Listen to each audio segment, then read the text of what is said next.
जी अस्सलाम वालेकुम रहमतुल्लाहि व बरकातुहू। मुअज़्ज़िज़ सामिईन, मोहतरम बुज़ुर्ग और दोस्तों, हमारे मंच पर बैठे हुए हमारे रहनुमा अदीब साहब, और अगर मैं अपनी बात आप सब तक पहुंचाऊं तो मुझे बहुत अच्छा लगेगा, जिन्होंने हमारी तकरीबन पिछले 10 साल से 15 साल से जो हमारी रहनुमाई करी है। प्रोफेसर अपूर्वानंद जी अगर मंच पे आ जाए तो शायद उनको देख के मुझे और ज़्यादा हिम्मत और ज़्यादा शक्ति मिलेगी। और हमारी बहन शबनम हाशमी जी, क्योंकि शुरू से हमारे अंदर जो एक ताकत दी है हमें गुड़गांव में नमाज के लिए, अपने मुस्लिम भाइयों के लड़ने के लिए, और हमारे प्रोफेसर अपूर्वानंद से मिली है। पिछले 10 साल से मैं उनके साथ में टच में हूँ। और हमारे दूसरे साथी तकरीबन 5-6 साल से आमिर आब्दी साहब हैं, फारूक मैनेजर साहब हैं, सरफराज भाई हैं, अल्ताफ़ भाई हैं। और हमारे अभी 2 महीने से मैं जानता हूँ आब्दी जी को कि माशाल्लाह गुड़गांव में हमारी रहनुमाई के लिए बहुत अच्छा चेहरा, बहुत अच्छी काबिलियत हमारे काम आएगी इंशाल्लाह आगे के लिए। लेकिन बताने का मकसद ये है, हमारे बीच में हमारे उलमा भी हैं, मुफ्ती साहब हैं और मौलाना हैं, तो मैं उनसे भी चाहूँगा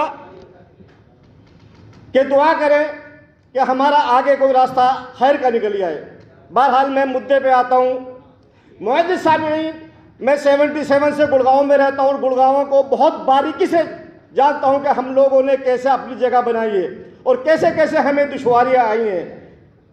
मैं आपको बता दूं क्या नाम है कि 10 साल पहले गुड़गांव के अंदर मुस्लिम समाज बहुत कम था और नमाज पढ़ने में कहीं पर भी कोई दिक्कत नहीं आती थी। और उसी प्रोफेसर अपूर्वानंद के मशवरे से हमारी 14 मस्जिदें खुली हैं। आप अंदाज़ा नहीं लगा सकते, 14 मस्जिदें खुली है जो हमने गुड़गांव से लेकर रोहतक तक मस्जिद खुलवाई है, नवाब गुजारा की मस्जिद खुलवाई है, अलाउद्दीन खिलजी की मस्जिद खुलवाई है। लेकिन आज कुछ लोगों ने हमारी ज़मीन इतनी तंग कर दी है अपनी झूठी शान के लिए, अपने आप को चमकाने के लिए, कि हम उसको बर्दाश्त नहीं कर पाते।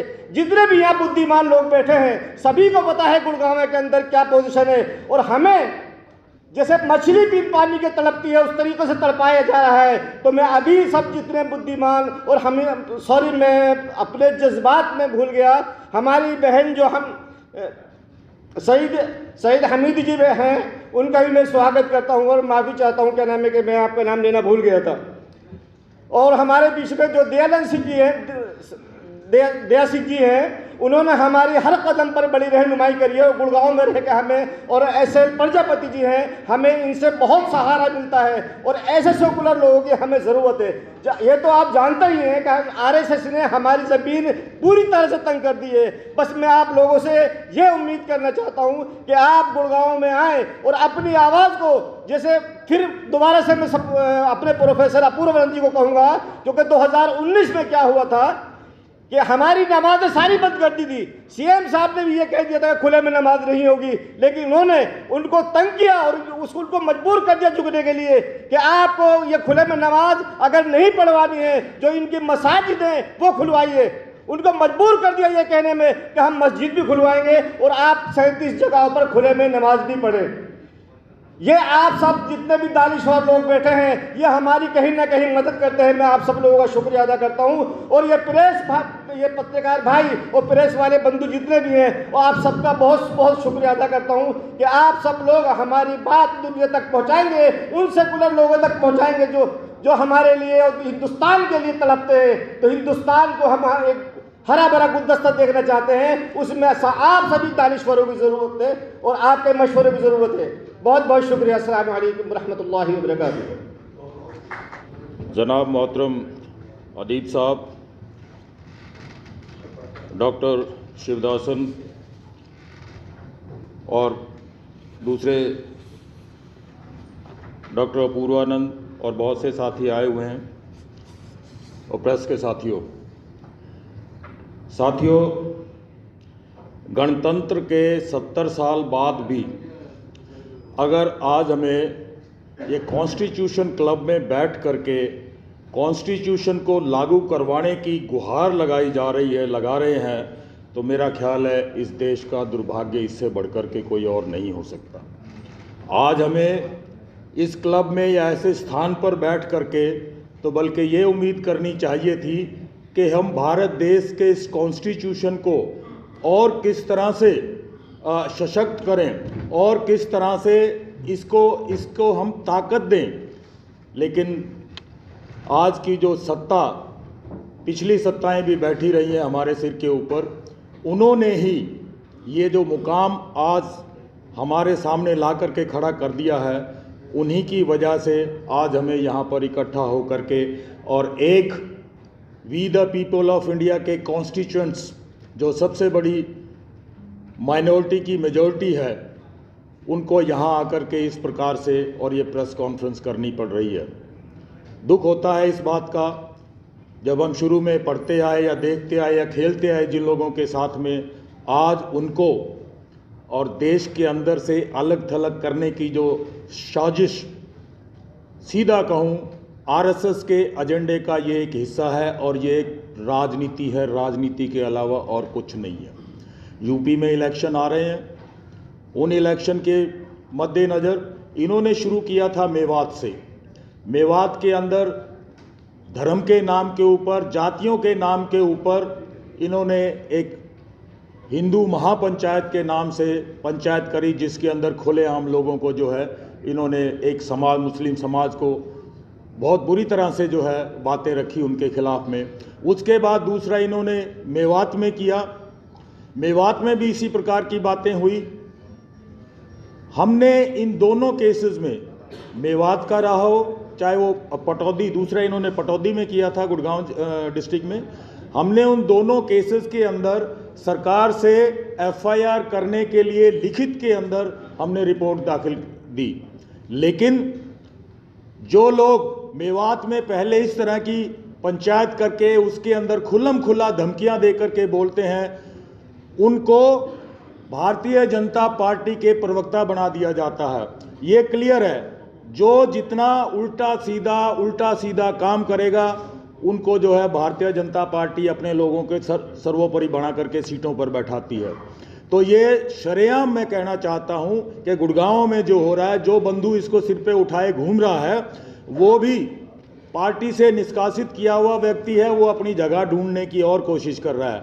अब उसके साथ अनएम्प्लॉयमेंट या दूसरे लोग जो जिनके पास थोड़ा बहुत अपना पैसा है, रोजगार है और उनके पास टाइम है, तो वो राम के नाम के ऊपर हिंदू धर्म को ही बदनाम करने का काम कर रहे हैं। और साथियों, मैं अपने संगठन डेमोक्रेटिक फोरम गुड़गांव की तरफ से अपने साथियों को आश्वस्त करता हूं कि जब भी हमारी ज़रूरत पड़ेगी हम आपके साथ सदा कंधे से कंधा मिलाकर खड़े रहेंगे और जब भी आवश्यकता हो।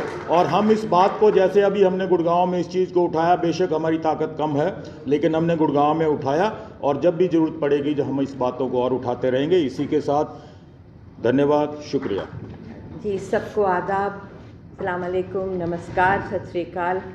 अदीब भाई का हुक्म था कि आऊँ और जाहिर है क्योंकि गुड़गांव के लिए मैं ख़ास तौर से, मेरा दिल बहुत ही,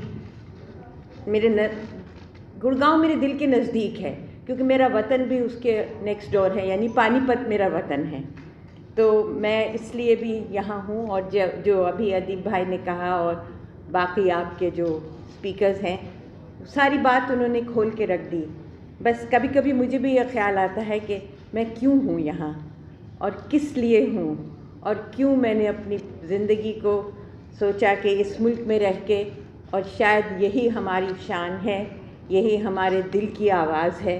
पूरे बैनुल अक़वामी सतह पर यहाँ के ह्यूमन राइट्स बहुत बड़ी चीज़ समझे जाते थे, जिसके लिए जैसे अदीब भाई ने कहा, गांधी जी ने अपनी जान दे दी, जवाहरलाल नेहरू ने अपनी जान झोंक दी, मौलाना आज़ाद हर महाज पे खड़े होकर उन्होंने इसकी बात की। ह्यूमन राइट्स क्या हैं, ह्यूमन राइट्स।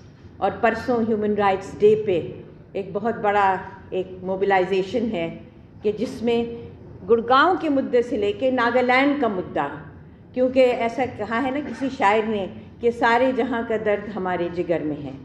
तो हमें गुड़गांव के लिए हमारा दिल खून है, तो वही हमारा दिल नागालैंड के लिए इस वक्त खून है। और यही चीज़ को मैं आपके सामने, आपने तो हर चीज़ खोल के रख दी, अपने दिल का दर्द भी रखा। और ये भी जो अदीब भाई ने कहा कि इस ज़मीन पे मैं कहीं सजदा नहीं कर सकता, मैं कहीं सजदा नहीं कर सकती, ये सारी बातें जो हैं, ये जो इस वक्त प्रेस के लोग तशरीफ़ रखते हैं, उनको ये सब बातें उनके दिल को लगने वाली हैं। और किस प्रेस का तो मज़हब एक ही है कि सच्चाई को वो बताएं और सच्चाई को लोगों तक लाएं।